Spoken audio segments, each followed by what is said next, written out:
driving through my neighborhood at home, I often have to watch out because we're located near a driving school. And so they use our neighborhood often for these new drivers to practice. And I got to thinking the other day as I was watching one of these drivers pass by about my own experience of learning to drive. And I remember the first thing that I got to do as a young kid was to learn how to steer. And that was all about pointing the car in the direction it was going to go. That's so that the car would go where it was supposed to go safely and effectively. Well, in the Bible, particularly in the book of Proverbs, wisdom is often described as the art of steering.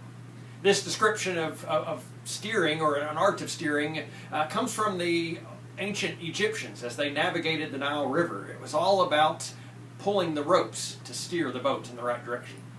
Well, wisdom is all about learning the ropes of life. I suspect we all have a prayer for wisdom at times. We need counsel when we're a new driver, or we're starting a new job, or we're become a new parent, or we're trying to figure out who to vote for, or when we're dealing with any sort of change in health or wealth or age or stage of life. And so when we find ourselves in that situation, we look for counsel from folks like Oprah or Dr. Phil or Judge Judy or Dave Ramsey or Henry Cloud or Dr. Oz.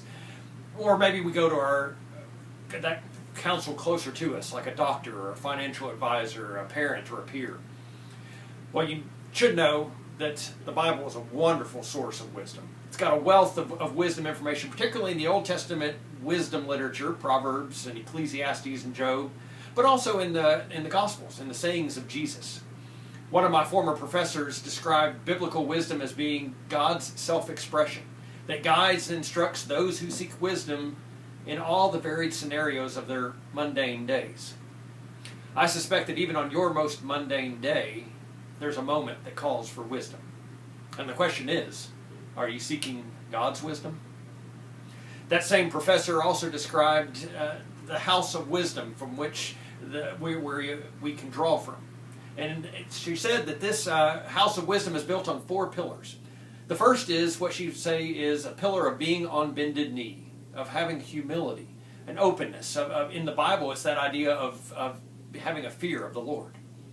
The second pillar is that of a listening heart. And that's not only listening to the wise sage, but also being attentive to what they're saying.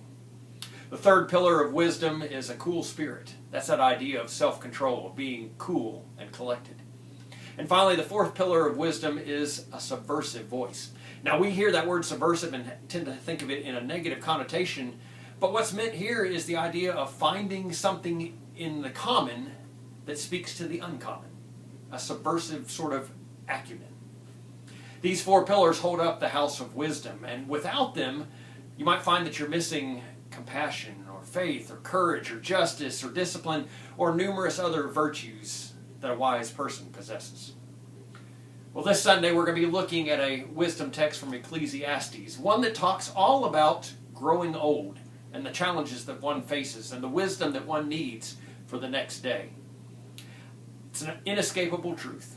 We're all getting older, and so perhaps there might be some wisdom you need to hear this Sunday.